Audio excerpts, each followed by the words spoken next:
Marites na naman tayo! Ayan. Kasi ito si Moira. Nalilito ako si kay Yeng Constantino at saka kay Moira. Akala ko iisa lang sila. Si Moira kasi ngayon, ang hot topic sa buong mundo. Kasi actually hindi ko na ano yung mga issue-issue. Pero may narinig lang akong ganun. Pero ito kasi, pakita ko lang sa inyo ang post. Ang sinasabi kasi sa post ng isang ano dito, ng netizen, no? Sabi niya, parang puting tupa.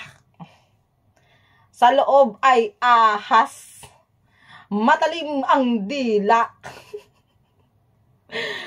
Minumog mo ba ang laway ni Judas? Ay, naku. Natatawa talaga ako dito, no? Totoo yan. May mga tao talaga kasing malumanay magsalita pala. Tapos, parang akala mo ang amo-amo ng mukha. Sweet na sweet. Pero deep inside pala, ahas. Kaya, choose your friend wisely. Ay ako, shout out kay Bitiung Marikit dyan. Sa kay Pitina TV. Sa mga kaibigan ko talaga na nga, matagal ko ng kaibigan. Na, mga prangkang tao ba? Kaya natutuwa ako sa mga taong prangka. Yung may mali ako, correctionan ako. Sagutan tayo, pero wala tayong personalan. Mga ganun. Isa yan sa mga natutunan ko kay Bituing Marikit. Shout out kay Bituing Marikit.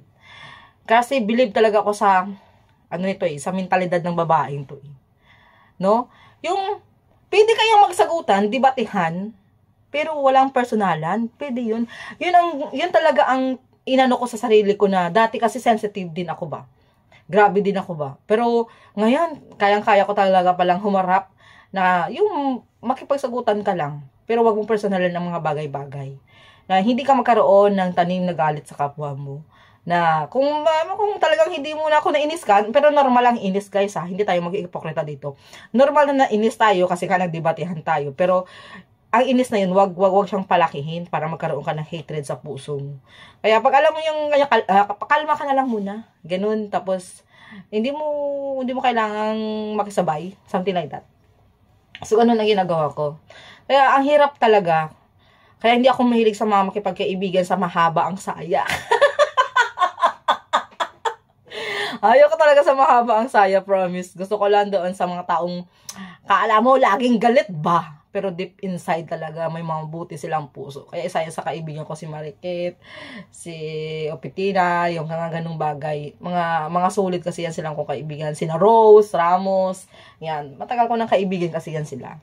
So yung bang never kayo nag-aaway, pero nagdebatihan kayo sa may mga bagay na, syempre bawat tao may kanya-kanyang mga opinion.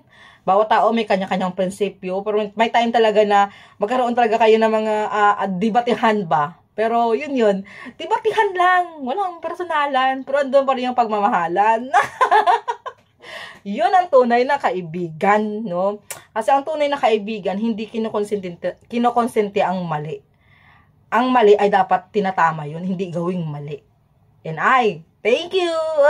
Shout out everyone! Mwah!